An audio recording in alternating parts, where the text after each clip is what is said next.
New Thought Media Network. We are a global broadcast network of positive music, media, and entertainment, inspiring humanity's evolution along the journey of enlightenment and creating a world of love, peace, empowerment, and prosperity for all. New Thought Media Network. Positively inspiring.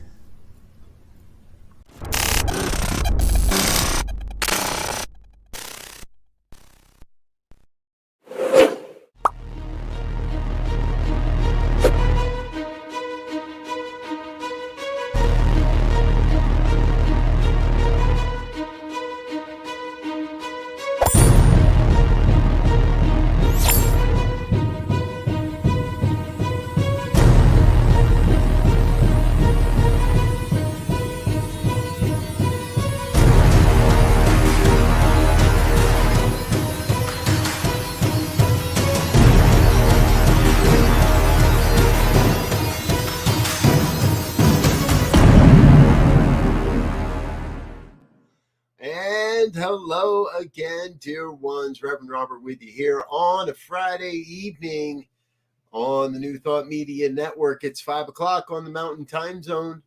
Thank you for being with us. Good to see you, Space Cowboy. Glad you're here. If you're watching this on a replay, feel free to chime along and chat along and comment along, if you're here live, of course. And if you're here watching on a replay, hey, please feel free to drop your comment as well. We'll be sure to respond as we are able. Folks, this is the good news. It happens every Friday evening at 5 o'clock Mountain Time. It's an opportunity to get together and share the good news stories to remind us that we're really all making this thing work together and have some good stories to take into the weekend. I trust you'll be able to use at least one of these in conversation throughout the weekend. So if you have a good news story that you'd like to share with us or you think we should be covering, please send us an email, goodnews@ntmedia.org. That's goodnews@ntmedia.org. We'd love to hear from you. May the night sky touch your soul. Yes, exactly.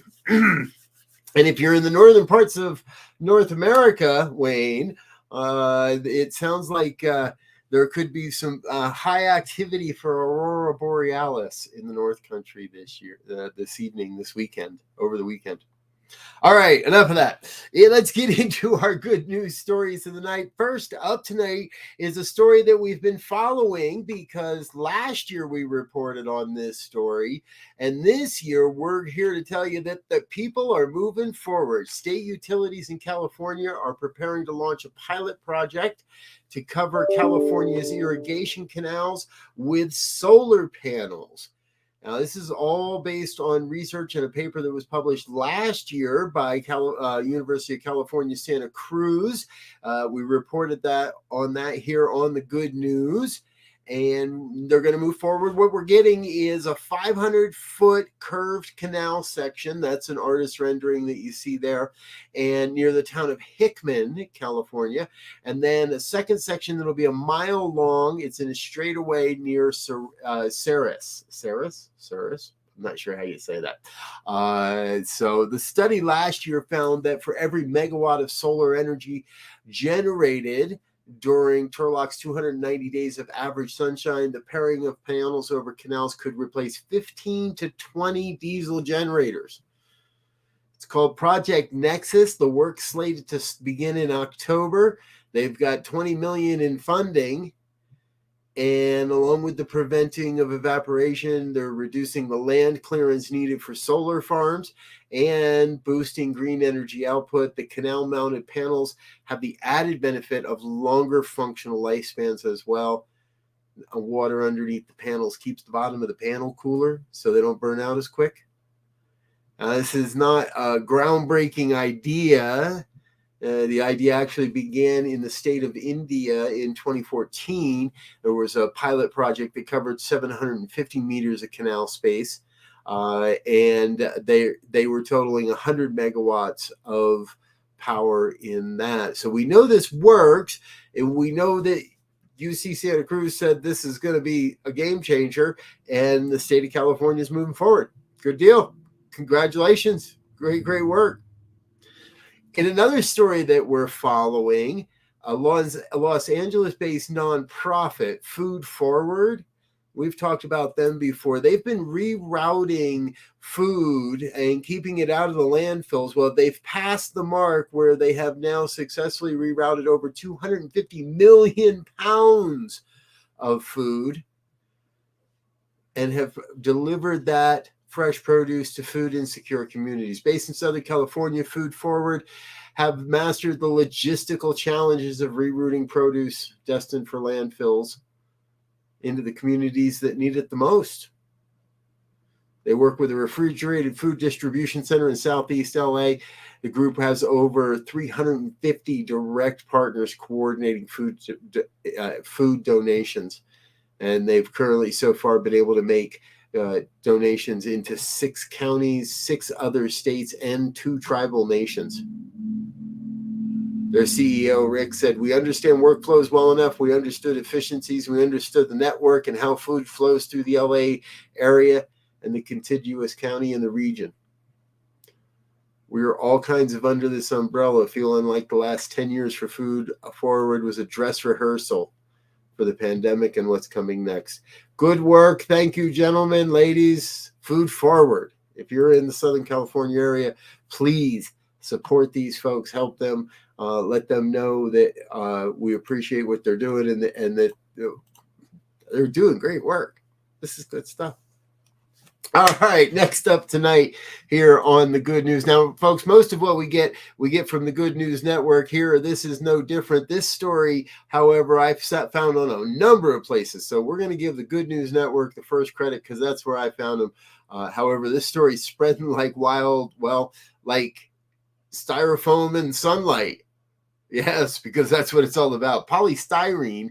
A team of researchers has found that using UV light, sunlight, they can turn polystyrene into a chemical that is found in seaweed.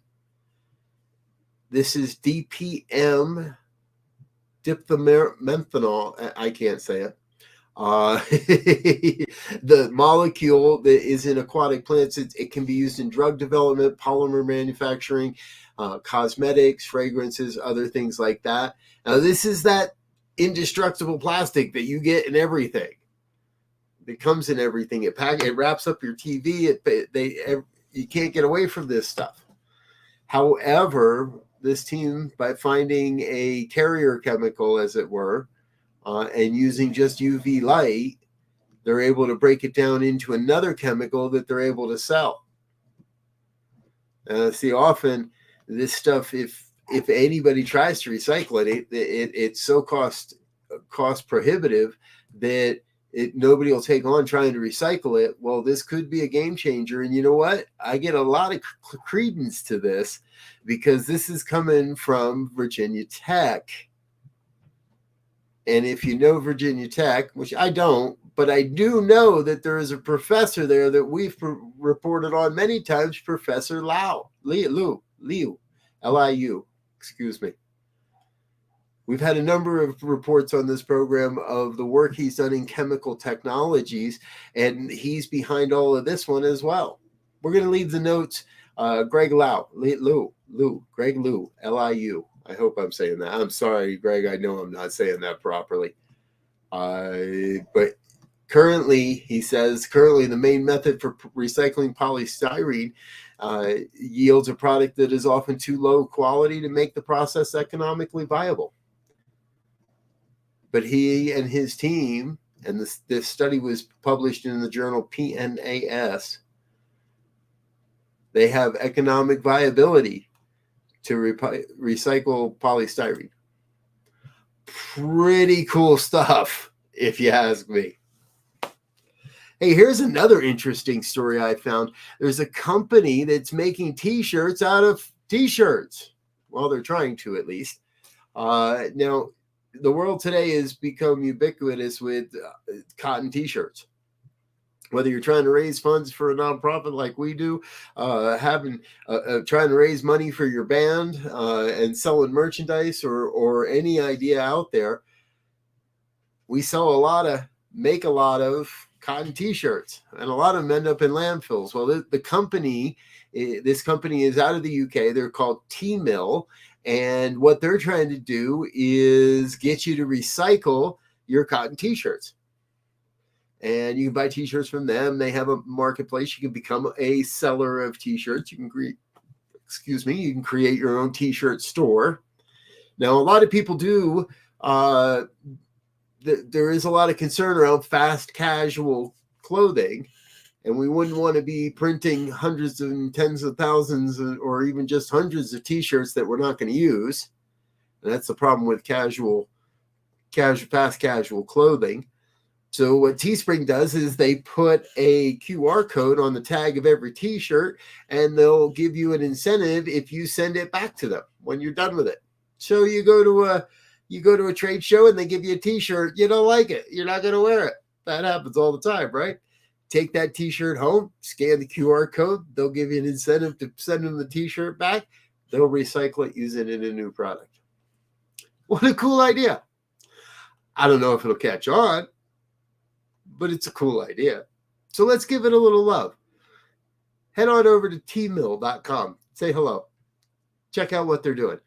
Or visit thegoodnewsnetwork.org. There's also a great video here at the bottom of the article. And again, we leave all the links to all of our shows, all of our stories in the comments for our program. So check that out. There's our great friend Diego and producer extraordinaire sharing with us the links, goodnews.org. Check that out. Hey, I'm Robert Brzezinski. This is The Good News. I'm going to take a quick break here and let you learn a little bit more about some of the things that go on around this network.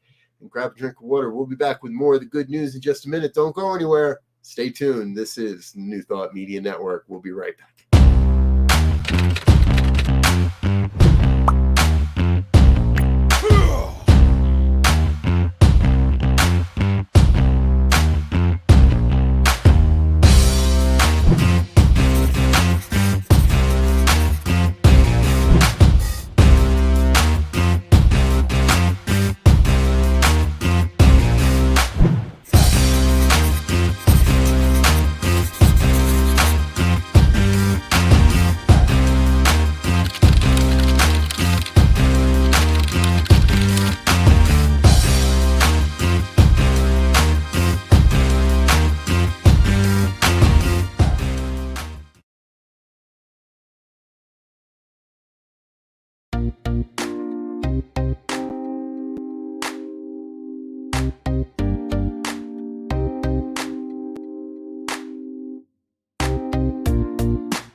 And we're back with more of The Good News here on the New Thought Media Network. Reverend Robert with you here on a Friday night. Got a little lost in my script there, folks. Forgot to tell you about this other great story. So we'll just put it right back into the chart right here.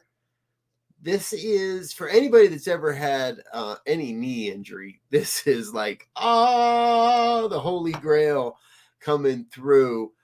Researchers have developed a new hydrogel that can be used in knee and cartilage replacements, predominantly the knee replacement, and it could be in the hands of surgeons by early 2023. Knee pain, probably one in estimates are that over 600 or over 850 million people worldwide suffer from joint pain and cartilage injuries. This is pretty groundbreaking. The report I'm looking at here says that of all of it, when the gel is stretched, the cellulose fibers resist pulling and help hold the material together. When it is squeezed, the negative charges along the rigid polymer chains repel each other and stick to water, helping to spring back to its original shape. Over 1,000 times more lifespan over traditional cartilage. This is amazing stuff. I'm going to encourage you, head on over to the website, goodnewsnetwork.org. Give those folks the love and appreciation they deserve and check out this story. It is pretty important stuff that's going on. We'll keep following these stories and follow up as appropriate moving forward. All right. One of our other great sources that we use a lot is Sunny Skies, sunnyskies.com. We really enjoy, and they have a lot of the human interest stories. And this one I saw earlier in the week and it caught my attention. Melissa Ralph is a 20-year-old college student from South London, and she's competing against 40 other finalists to be crowned Miss England in October. Now, if you take a quick look at that sash there, it says Bareface Top Model.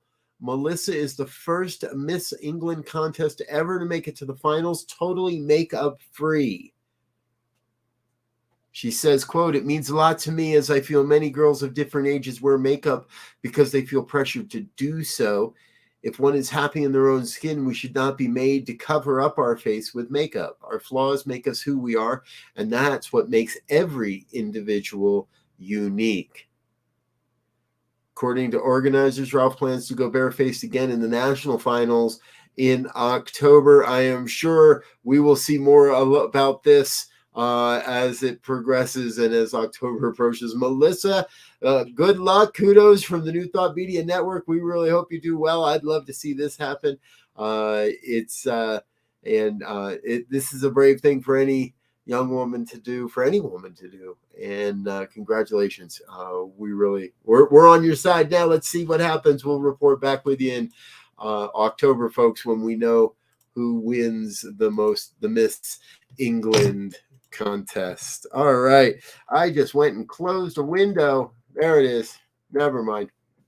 Next up, another story from the UK. This one is a little village that has found a way to create, over the years, a really fun experience. They have an annual Scarecrow competition. Now, this is the first time in a few years because of the pandemic and all of that. This happens in Brinklow, Warwickshire. And this year they had more than 80 different displays that were set up across the system. Tell me I didn't just close my StreamYard. I don't see that button anymore. Nope, we're still there. There now. I found my way back, my friends. I apologize. I got a little lost there on my tabs tonight. But there's a little bit of it. Some of the scarecrows, and I think we just saw the ET Scarecrow as well. This edition of the Brinklow Scarecrow Festival was well anticipated. It's just a good bit of fun, and after the last couple of years, we've had what all we can do with is said 66-year-old resident Peter Cox. Everybody goes out of their way to make wonderful scarecrows. What a great story. I encourage us, folks, this is the year. Let's get back into community experiences and having those opportunities to share with friends and to share with family and to be a part of the neighborhood. In our program earlier today, we talked a lot about the need to get back to having conversations in our communities, whether that's in our cul-de-sacs with our neighbors, and not just about how the weather is doing and whether or not your tomatoes are growing or not, but to have real conversations around what's happening in our country, what's happening across the planet, and how we can all be a part of creating this world that works for everyone. This next story reminds me a little bit of that serendipity that it's all happening perfectly, and no matter what's going on in our lives, we got to remember that there are unexpected twists and turns, and that's what reminds me in this story. A man recently, again, we're still in England here. This is Dave Radley. Back in 1968, he was a young man, and he was wearing that ring that you see there. It's a 9-carat gold ring, and he had been given that ring just weeks earlier when he lost the ring picking strawberries on a friend's farm. Well, as it would happen, the farm never left the family, and many years later, his brother decided to has remained friends with the young man that was the father, the owner's son of the farm. Well, they got a guy with a metal detector to go out looking. Sure enough, they found the ring. These are those kinds of sentimental stories that I love, because it shares with us that nothing is ever lost. And there's a good video on this one. Check out this story as well. It's over at goodnewsnetwork.org. There's a little video that goes along with this one. And it just reminds us that nothing's ever lost. Everything's happening just as it must. Everything's happening in a way that brings us to a greater understanding of ourselves. And there's nothing lost in the universe. We just get to experience things a little bit different of a way. Hey, I'm going to take another quick break and say thank you to our organizational sponsors and those that make this network possible. That's where I share a little bit more about what we do here on the Good News Network, on the New Thought Media Network. But don't go away. We'll be back. We've got more coming and more stories coming in just a moment. This is New Thought Media Network. We look forward to it. We'll be back with you in just a minute. Stay tuned.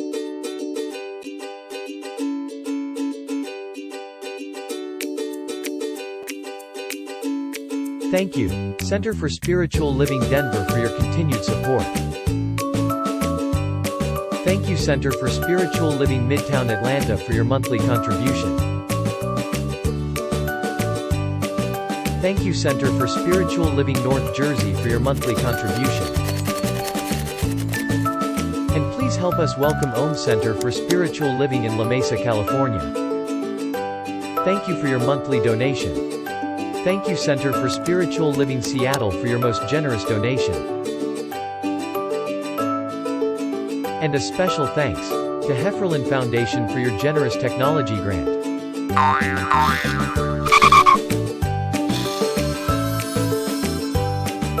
And Suze Ajit, thank you for your very generous donation. And a super special thank you to Dr. Tracy Brown, RSCP. Thanks for being a super donor. And a big shout out to all our committed donors.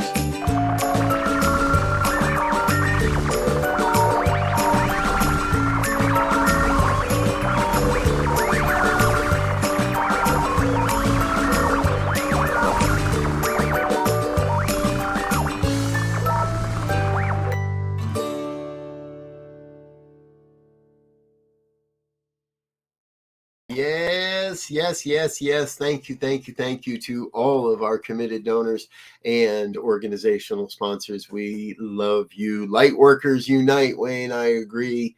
I'm with you 100% on that one. All right, folks, this is the Good News here on Friday evenings on the New Thought Media Network. I'm so grateful you're with us. We've got a few more stories to cover tonight, and as is the norm, our final segment usually has those human interest stories, and today's no exception. Let's get started by introducing you to Annika Puri.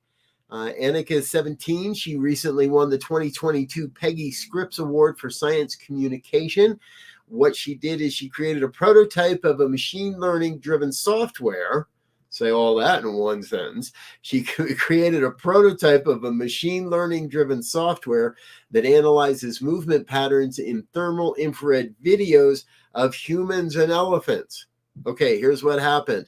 Annika was recently on a trip to India and learned that elephants were still being poached for their ivory.